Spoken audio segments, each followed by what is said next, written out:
Next Curve. Hey everyone, welcome to Next Curve's Rethink webcast. I'm Leonard Lee, Executive Analyst at Next Curve, and today I have my very good friend who's also an analyst. He's an industry analyst, Prakash Sangam of Tantra Analyst. And he's joining me today, to talk about Samsung's Galaxy Fold Unpacked 2024, right? It is Fold Unpacked? It was Fold was obviously unpacked. Yeah, Fold. Oh my God, they're gonna kill us. Anyway, many other things as well. Yeah, it's another. It's the second event they have, unpacked event they have, where they focus on all the folding stuff. Correct. And so it took place this week in Paris. Yeah. But Prakash, I think you were at like a watch party or something like that in New York, right? Yeah, they had a pre-briefing before the actual streaming, and we had a party with few folks. A lot of it's at a Samsung Experience Center on Broadway, so it was fun time. Yeah. The actual event from Paris. Yeah, you know what? Oh, I went to the Experience Center when it first opened. That was a while back. Yeah, this was the new one, I think. Oh, it's a new one. Yeah, there's one, I forgot which I went to. It's also a Samsung office, but this is on Broadway, just the Experience Center. So, I mean, I think. Okay. Yeah, the one that I went to. This event or very recently? Yeah, the one that I went to was in Soho. So it is a different office and show and tell, meeting rooms, and there are a lot of equipment on the ground floor to play with and so on. Yeah, this is So you attended with an exclusive group of analysts, right? Usually Samsung invites like a ton of people, but it looked like it was a pretty small company that you were with. But that's cool. Them. I mean, I don't know how the process is and so on. This is the first watch party I went to, so my experience is limited to what happened last couple of days. So I'm looking forward to this conversation because I couldn't make the pre-brief because I was in the UK for F1. Yeah, I think they scheduled it right in the middle of a race, so I said, you know what, I'd rather watch the race. So that's what I did. But you know what, I did watch the event, but you have like the inside scoop on some of the stuff that analysts usually get. But before we start, I just want to remind folks to like this episode, subscribe, and support Next Curve's research at www.next-curve.com. And at the end of this episode, share your thoughts and reactions to our discussion in the comment section below, and we welcome it. And with that, hey man, let's get this started. They threw out a lot of stuff. They covered a lot of things. Oh yeah, I mean, it's like I said in my tweet, chock full of devices, right? There are boards, new watch and a newer watch. Then Ring, which is brand new, which is interesting, and then newer buds. A lot of them had redesigns. So I think it was exciting. A lot of things to talk about and check out.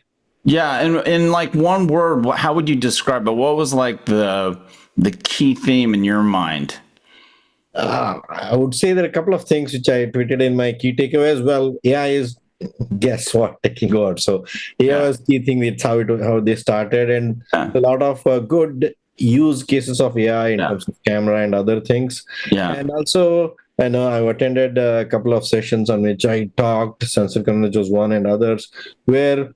You had these consumer devices and they had medical devices, right? They were two separate categories in terms of wearables. Yeah. Now they're trying to mend, and some of that's happening. For example, if you look at Ring, it could be an excellent medical device because you're wearing it all the time, very close. You can do a lot of things. So that was, interesting.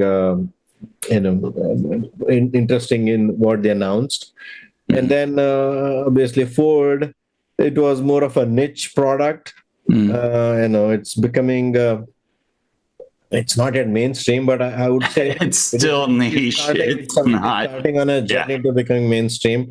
Earlier, you had to make a lot of compromises if you want to buy a Fold, but now it is at par with any top tier premium flagship in terms of performance, in terms of Yeah. Yeah. performance, and so on. So Yeah. that's there. Yeah. So yeah, I think overall it was a great event in my view. Oh, okay. Yeah. I mean, the thing that really stuck out for me in terms of like, if we were to have, well, no, you wouldn't be able to use that. I'm thinking about like one of those bubble, the word bubble chart thingies. Yeah. But they mentioned AI quite a bit. So, AI would win out, but I thought it was ecosystem, and I hate that word. I hate that word. Yeah. Just so that everyone knows. I think we talked. The biggest miss in my view was. I mean, I let Samsung's folks there know as well. If you look at the presentation, because we have this device, that device, this device, that device, does this thing, that thing, these are the specs, and so on. But I think what they missed is a big opportunity to say that, hey, it's not just we have tons of devices. What we bring you is a uniform Samsung experience. There are different components of it, but when you get into ecosystem of Samsung, what you get is a consistent, high-end, differentiated Samsung experience. Not just our spec is a little bit better or than something else, or this is the latest chip, that is the latest spec, and so on, right? I think they should do that more, in my view, because it's very hard to go on spec and the feature of each of the devices and talk about it.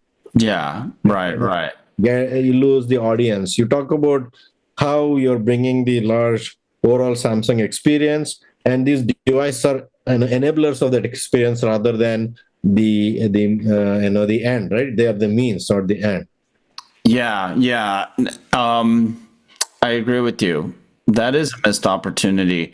I mean, although they did mention cross-device intelligence, which is, but you're right. They didn't do the layering that they should have, in terms of continuity, because it's not all about AI. The big issues that the Android plus Windows ecosystem has is this lack of consistency and continuity of the user experience, right? And it's nice that seems like they've done some bridging of the intelligence, but it really has to be within the Galaxy Fold. Correct. No pun intended. Not actually. That was accidental. I didn't mean to say Fold, but you have to kind of be in the Samsung Fold to take advantage of that seamless experience. Phone is their biggest business, right? So when you look at the volume and the revenue, you have to prioritize it. Well, I think, even AI, right? A great example is you have all these devices. Some of them have the same functionality. For example, you have Ring, your watch, and a phone.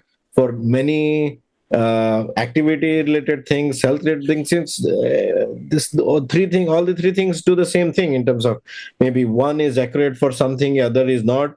If all these three things are coming from different vendors or repeating the same thing, right? Eating battery, right? And not providing perfect, more accurate result. But if they are coming from the same vendor like Samsung, then they work together, which they are now, making sure you get most accurate result from whether it is Ring, whether it is watch or the phone, right? They give a few examples, right? In winter time when it is outside, then the accurates on your any measurement from blood vessels on the wrist is more accurate because they don't contract as much compared to your vessels in the finger, for example, right?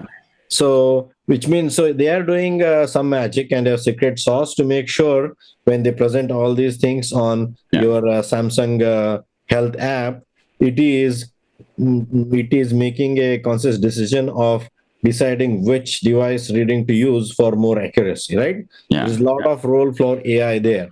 And It's if you take the next orchestration. level, sorry, It's orchestration. orchestration, yeah, of Yeah. course, right? Yeah. Yeah. And then you go to the next level, then there is a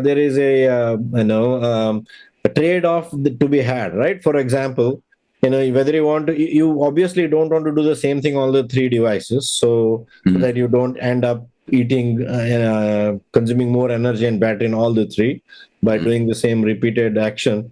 You basically have a trade-off whether you want to save battery on the ring versus the watch or the phone. So Yeah. you have a trade-off on what to do when, where, Yeah. based on the performance as well as the battery life trade-off, in my view, right? And obviously, AI can play a great role there as well. Yeah. And so let's do this. Let's go through each of the announcements, and maybe we can discuss some of our thoughts or observations and have a conversation. But I think what I'd like is to get your analysis on what you saw with each of the things. So let's start off with the Z Fold6. Okay. They have such a weird, everybody has such a strange naming convention, but so this is the big foldable one, right? Yeah. And it looks like they've done some revamps to it. It's power. Oh, really quickly, I wanted to ask you. So I know that it runs the Snapdragon 8 Gen 3 4 Galaxy, right? Yeah. But are we looking at like the same thing as what we saw with the S24 in terms of regional tiering? Remember that? Right now, at least, if you look at the announcement, it was across the board. Yeah. It used Snapdragon. Snapdragon, right, across for Fold as well as Flip, right? Yeah, I just wanted to get that out of the way really quickly. Yeah. But yeah, so what did you think? So I mean, you've used these before. Fold 4 for a long time. So yeah, more than 1.5 years. And then it had a couple of smaller faults, I would think, which made the display to disconnect from it and showing all the artifacts and such, and very quickly it was not usable at all. So what they have done, which is visible when you use it or hold it, is much thinner now than Fold 4. And it is much better, much lighter, so it doesn't feel like holding a brick when you're holding it.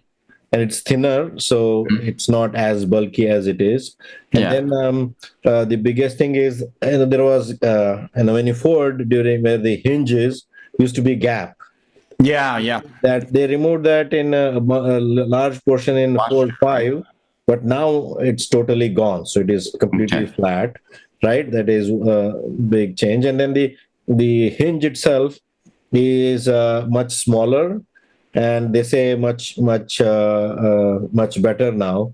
It is again guaranteed for 200,000 folds. So if you take an average, if you're folding 50 times, that should last more than 10 years. Obviously, keeps the phone theoretically. 10 years. Yeah. And then it is more dust proof, they say, which and it also. When you're unfolding, you can have different positions where you keep how much open you want to keep it. So they improved that. So yeah, overall, and then and it is when you're typing. So this is, I think, the key for any foldable. Obviously, battery life, and you have a larger display, is an issue. The longer the lesser the less amount of time you make the user open the display, the bigger display, longer is the battery life. So the more you let users use the outside display, the better user experience, better battery life, right? So in the earlier versions, it is like a candy bar phone. It was hard to type on the outside display. Yeah. Especially if you have fat fingers.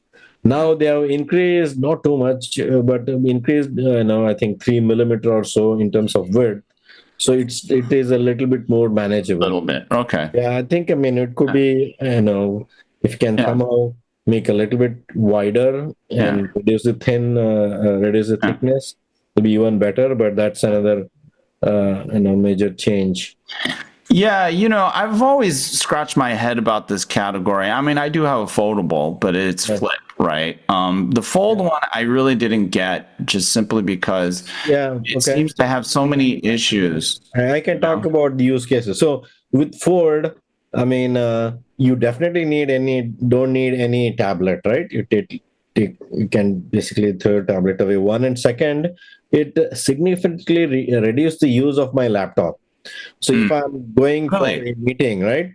I mean, I always carry a laptop for whatever reason, because to work there when I have time, or if I have to pull up something from we have to write a urgent large email, not just a few lines. Yeah. Then if with Fold, a lot of times I would say 40 to 50% of the time I was not carrying my laptop, right? Yeah. Like you always carry your tablet when you're going there, right? Not your laptop.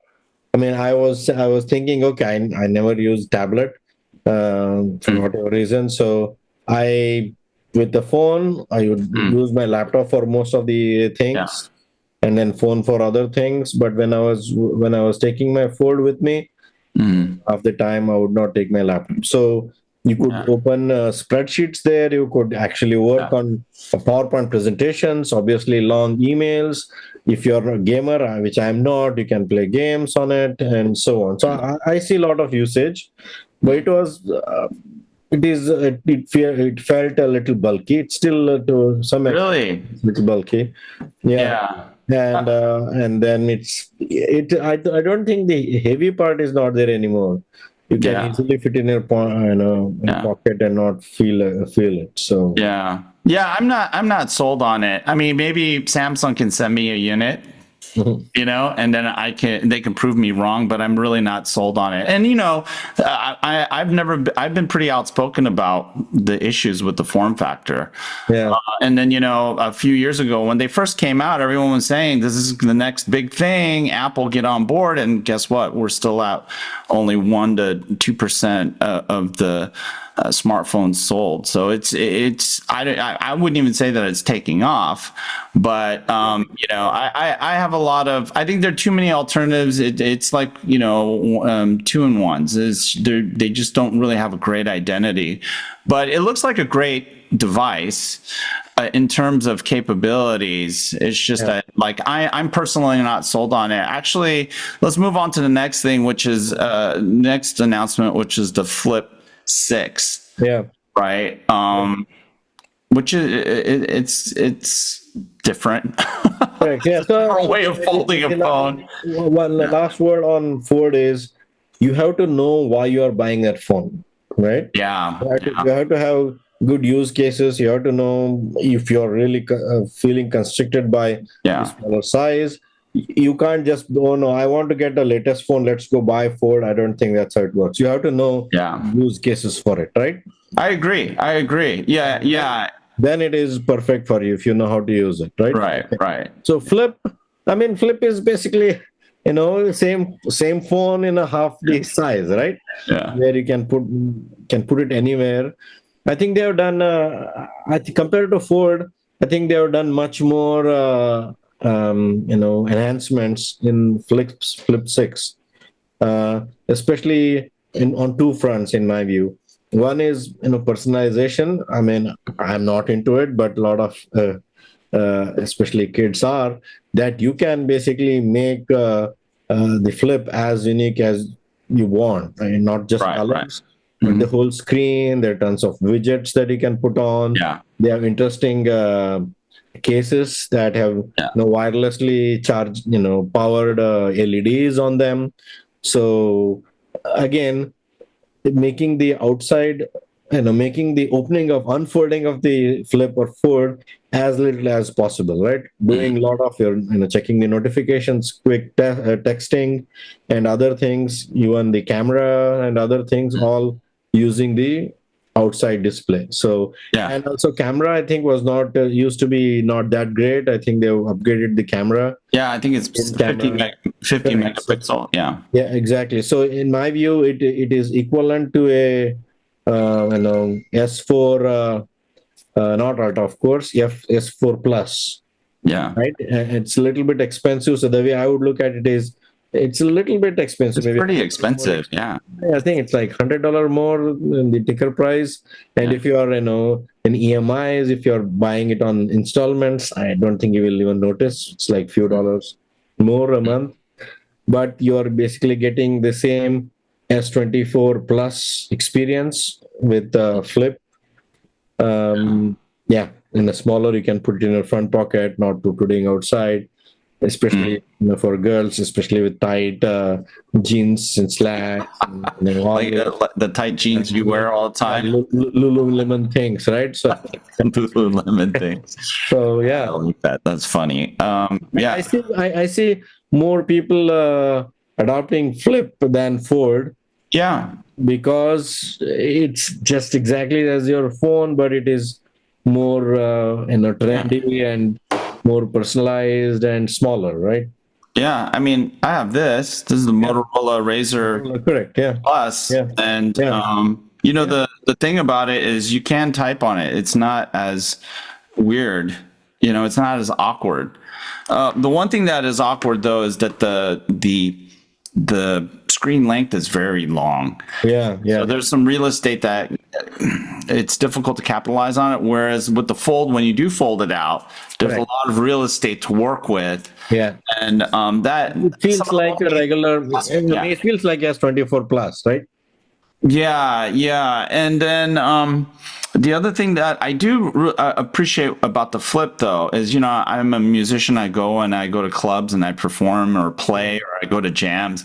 You can just put that thing on a table. You don't need a stand, and flip it up and just record yourself. Exactly. And, it looks like a really kind of trivial use case, but it's actually really cool. Yeah. And it's come in handy several times where if, I have an iPhone, you really need you need a stand, right? Yeah. And and so on occasion that's come in very handy. So I can see how some folks will really think that's I don't know if it's a overriding, let's say, factor in making a decision about what kind of form factor you're going to go with, but it's definitely a plus in my experience. It's an easier shift, if you will, than Fold. Yeah, and it's good. You have to know your use case, right? Not just want to get the latest, right? It's like the Vision Pro. A lot of people talking about the Vision Pro and not really having actually used it. It's like this. It's like I said, I don't know about the Fold 6. I've tinkered with it. I have my theories about why it's still at one. Not shipping that many. Yeah. And maybe Samsung can, like I said, give me one. I can maybe advise them, and maybe they can sell a gajillion of these at some point. But let's talk about Ring. Earlier this year, when you and I were in, where were we? We're in San Jose, right? Yeah.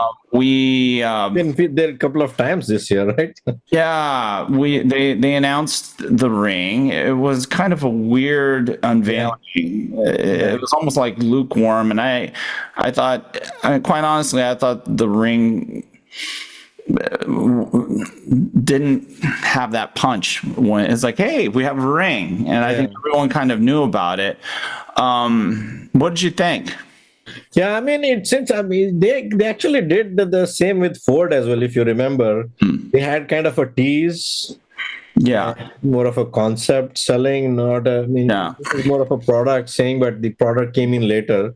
They did the same. Oh, we are working on it. Probably they wanted to be the first one and the first large brand to show that they have a Ring and they're working on it. Nobody else has it, right? All the other rings are smaller players. And then this was, I think it's an interesting category. I see people adopting it, especially because, like watch, right? I don't wear watch 24/7. Typing it comes in. I don't feel like, wrapping it when I'm sleeping. I did it like few times or do a few times every now and then to see the apnea and other things that it has. But I don't wear it 24/7 or not even when sleeping. When I Yeah, talk to yeah. people, Neither do I. people don't. Right? If it was like a Fitbit kind of a smaller thing, they wear it, but the big watch, not many people wear. So this is a great solution for them. And most importantly, you have to charge once a week or more.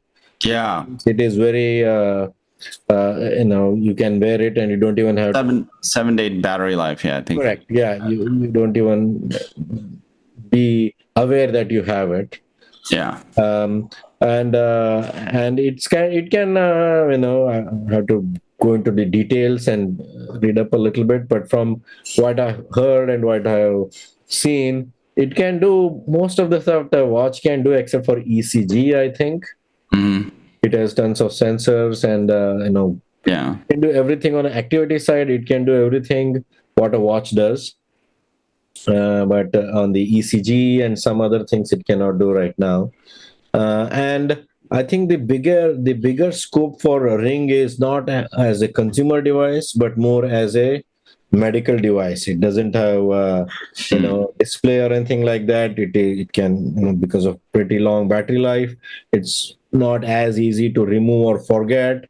For example, for elder care, now people have wearables, or you have a pendant that you wear in your neck or watch or something like that. This is much more amicable. Like, they wear it on one of their fingers and they don't even know or care, and they don't have to remember to charge it very often and so on. And I even see a future wherein the charging is based on energy harvesting, right?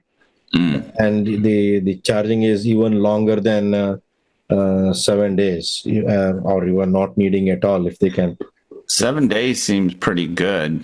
Yeah, of course. Yeah, I'm saying, but yeah, if you're elder, somebody under dementia or something yeah, like that, which is real use case, right? So yeah, in those scenarios, they can just wear it and then not worry about yeah, charging and not yeah. being disconnected from their monitors and so on at all, right? Sure, sure. Yeah. Yeah, I mean, Yeah. at face value, I think it's a pretty impressive consumer IoT device, Yeah. or Yeah. IoT-ish kind of Yeah. device. It's not really connecting to the internet or anything like that on its own. I mean, I think it's connecting to your smartphone, right? Or Yeah. Correct. yeah, so it's Just like it's not a standalone. It's not a correct. Yeah, standalone device. like a Bluetooth watch, right? It is not connected to the internet. It's connected. Yeah, but yeah, I mean, even in that regard, it's pretty impressive. And even though they're not the first to market, like you said, there's some smaller players out there.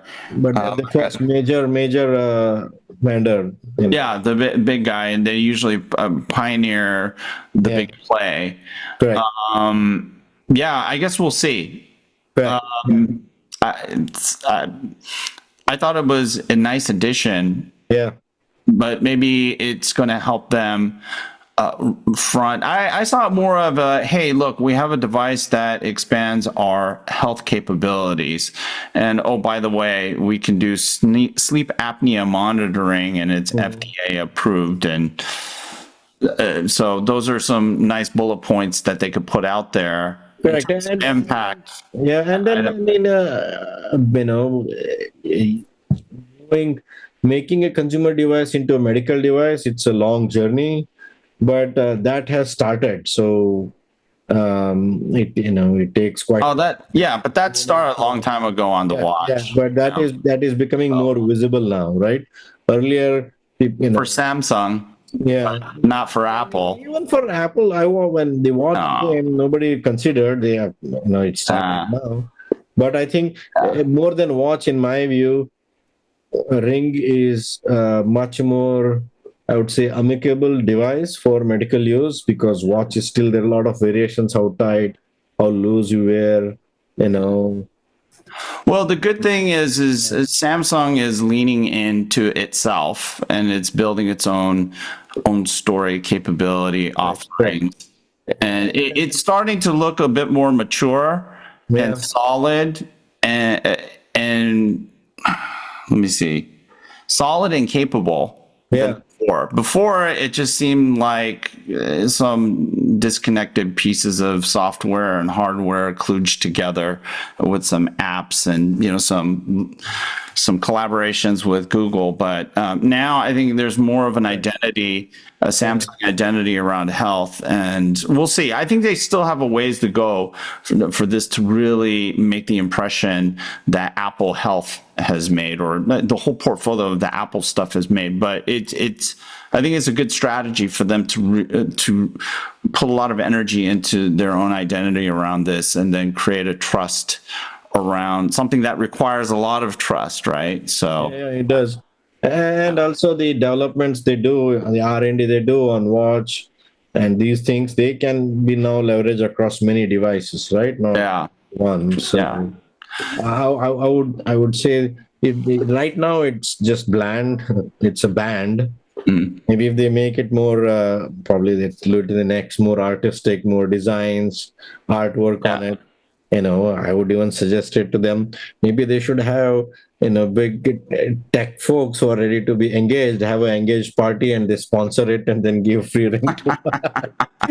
That sounds like a good idea. Yeah, they're do marketing out of it and increase the awareness. So, Yeah. So let's, you mentioned watch. Let's quickly go through the watch. They announced the Watch 7, which is an upgrade or a revving of their the typical watch series that we've seen so far. And then they introduce the Galaxy Watch Ultra, which kind of looked like Apple Watch Ultra.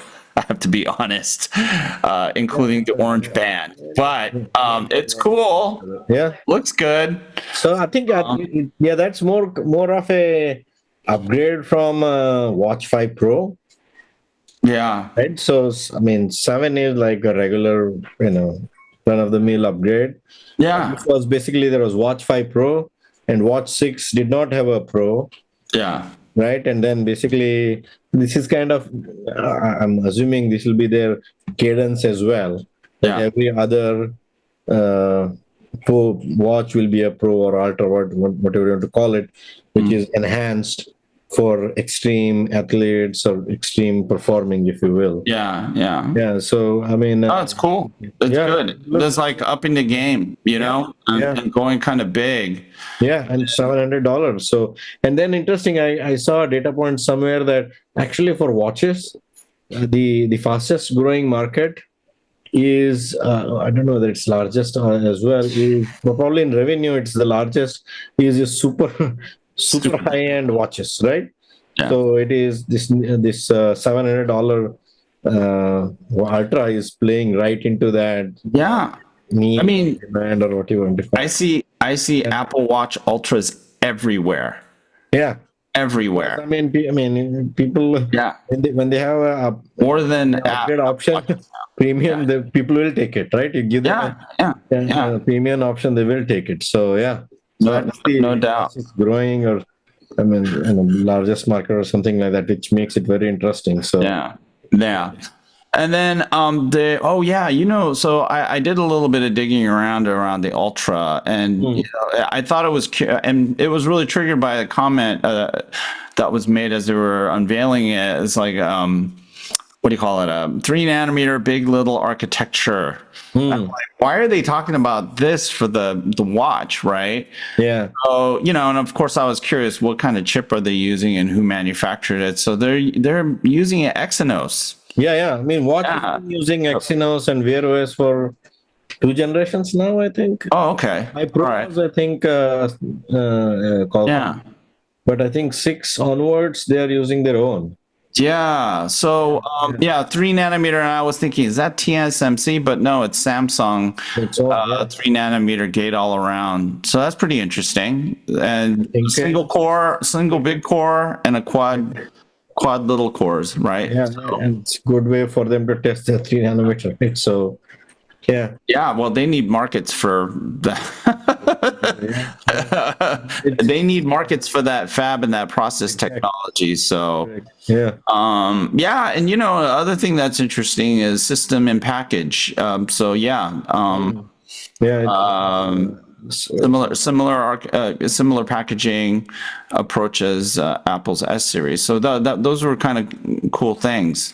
Correct. Yeah. Interesting. So a much bigger story than just the watches or devices themselves. There's something happening with the silicon. So yeah, cool. Last one was the buds. Oh yeah. Yeah. Yes. So what did you think about those? I didn't pick up too much about that other than It's actually it's a design change, right? yeah. So it's the first time they are kind of coming up with a which has a stem. So far, they did not have a stem on their, and they went and asked a few folks on it. Doesn't look like this. This kind of looks like you're copying Apple. Yeah, and they said, yeah. I mean, and of course they knew it. They said they did a huge. They did in the sense that they knew that this question would be asked, right? Okay, that's a big difference. Yeah. I mean, so they said they did a huge study with I forgot thousands of people. They looked at it and they kind of said, this is the most optimal design. It's not sure whether they'll keep continuing with it, but they still. I think I would applaud them, say, for taking a bold step midway. Right? They had two design cycles, but they're ready to change now to a new design at this midway. It's a bold decision in my view, at the risk of people thinking they are copying Apple, right? So yeah. But I mean, they were light. I'm not a big earbuds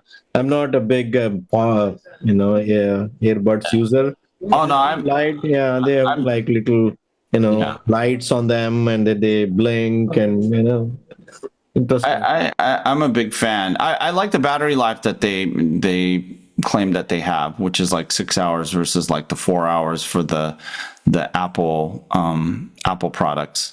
So I don't know what they did, but they're getting some pretty serious battery life out of those things.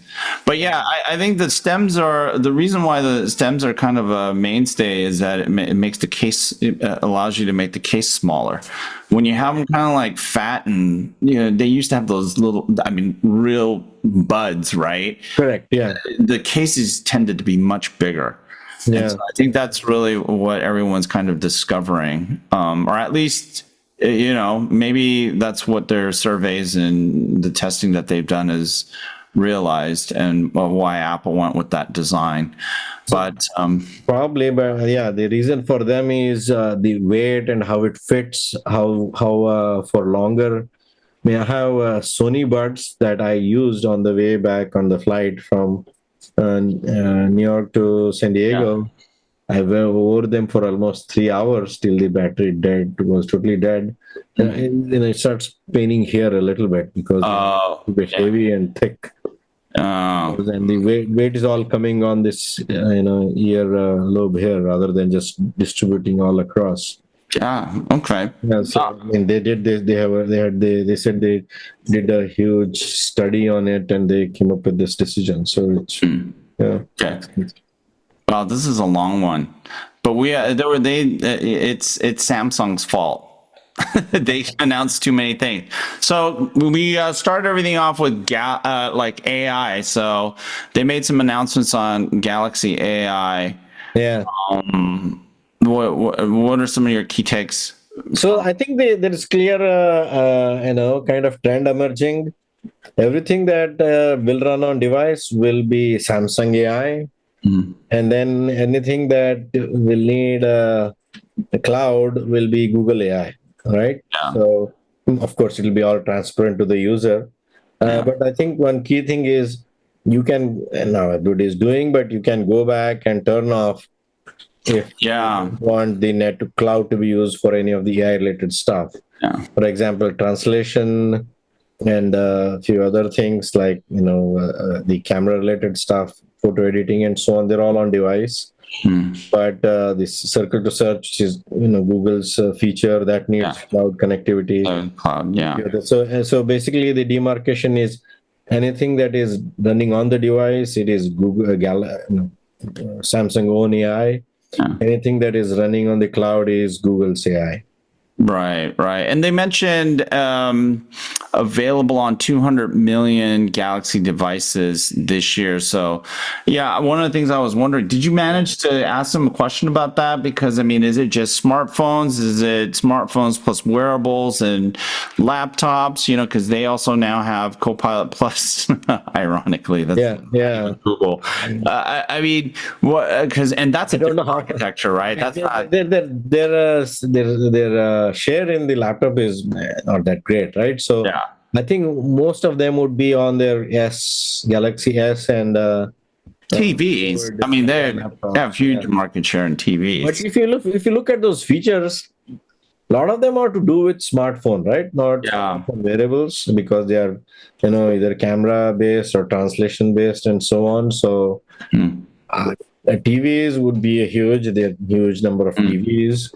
So I did not ask that question to specifically question, but most of them I would think will be smartphones. Yeah, well, I mean, one thing that the Android, a lot of the Android phones, especially Samsung phones, always had a lot of was memory.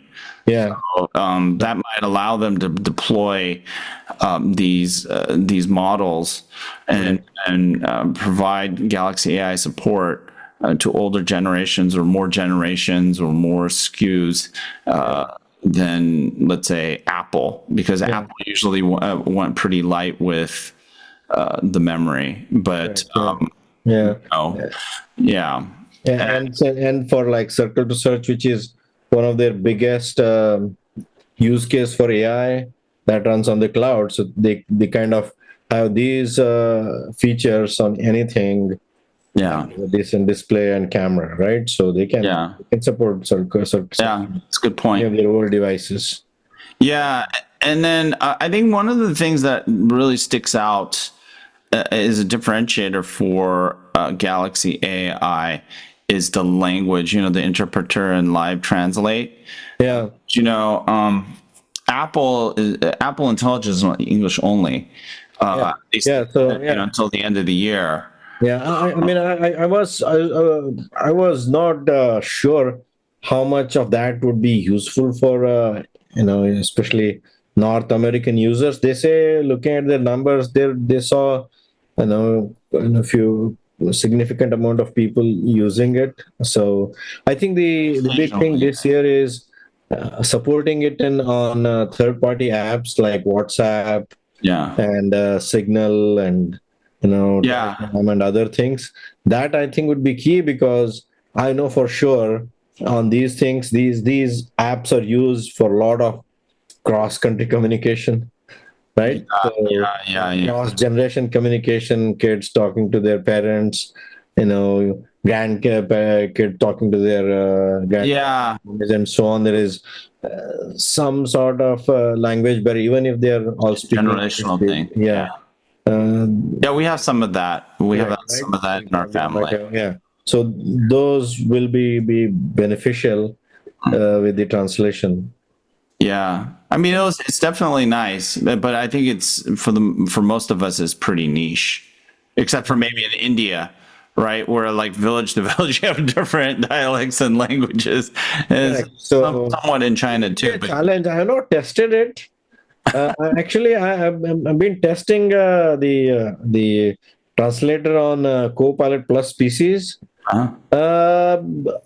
with simple language. It is okay. Like, for example, I know if I translate a news feed, for example, it's pretty accurate in most cases. But if you are interviewing somebody is talking fast, using different accent and such, then it's not that accurate. You can still get the gist of what they're saying, but you're not getting the full translation, if you will, right? The newscasts, because these are trained news readers, right? Then it is pretty accurate, and they're using standard sentence structure, standard verbiage, and so on. Then it is pretty accurate. But if it is people speaking, somebody is being interviewed, somebody is walking in the road is being interviewed, then translation is not that great. Yeah, I mean, regardless, I think it can come in handy. They said 16 languages by the end of July, and then 20 languages by the end of the year. But hey, look, Apple doesn't have it. So, I mean, for whatever value that this feature provides users at large, I mean, Samsung has it, Apple doesn't. I think one really important thing that is in the latest release on Galaxy I is now the Samsung Notes. It can, because with AI, of course, it can do translation, transcription, and also it can summarize using voice notes. So it's using a multi-mode model, which means it basically can integrate. For example, if you're going to a meeting, record it. It can not only transcribe all of your meeting notes and then summarize it as well. And if it is in a different language, can translate it too. I think that will be really useful. Yeah. I mean, I think some of the note assist features are cool, and we said that earlier this year, right? Yeah. Out of all the Galaxy AI features, the note assist is probably the most snazzy. Yeah. But yeah, it's interesting to note that what Samsung is doing is very different from what Apple's doing, and I think at face value or from the surface, it might look like they're doing the same thing, but it's not. I mean, Samsung is not owning their models. They're using Gemini, right? On device, it's their own models, right? But for anything off device, they're using Google as the primary. No, I think they're using Gemini models. That's what they said that they were. Even on their... on device. I don't think they trained their own models like Apple did. Apple trained their own models, because if they did, they might be able to do what Apple thought about the way that they're doing it, and that was probably that's a way that no one else was really thinking about doing it. But they trained their own models. I don't think that Samsung trained their own models for Galaxy AI, and if they did, they can correct us, right? But that wasn't my understanding earlier in the year. I spoke to not the executives, probably it's a question I should ask as well, but the folks on the customer center, the experience center, I think they said it's a mix or something like that. I'm not so sure. Yeah. I should have thought about to ask. Yeah. Well, we can't. You can't ask all the questions, right? When you're having too much fun over at the Samsung Experience Center. And I was, we can always find out, Yeah, I was writing my University Today article, so I was focused on one which is more on Ford and so I'm making sure that is in line and it's on time and. No. I mean, I think it's just these are things I've been thinking about as I watched it. So it's always great. That's why it's great to have a conversation with you, and we're comparing notes and stuff. So I mean, we're not agreeing on many things, which I think is important as well. Oh yeah, then everyone has an opportunity to learn one way or the other, right? Yeah, exactly. Diversity is important, and hopefully our audience appreciates that. We're sticking our necks out to inspire debate and ask better, and to have everyone ask better questions about all these technologies that are coming at our way at a furious pace. So, hey, Prakash, it's a long one, but I think, we blame it on Samsung for releasing so many things. Galaxy Unpacked Fold 2024. And if we got that wrong, sorry about that. We'll get it correct next time. Yeah, maybe going forward, they should make one unpack, the other one unfold, right? So unfold. Yes. But then, what do they call this? It's unpacked. It is unpacked, but it should be unfold. Yeah.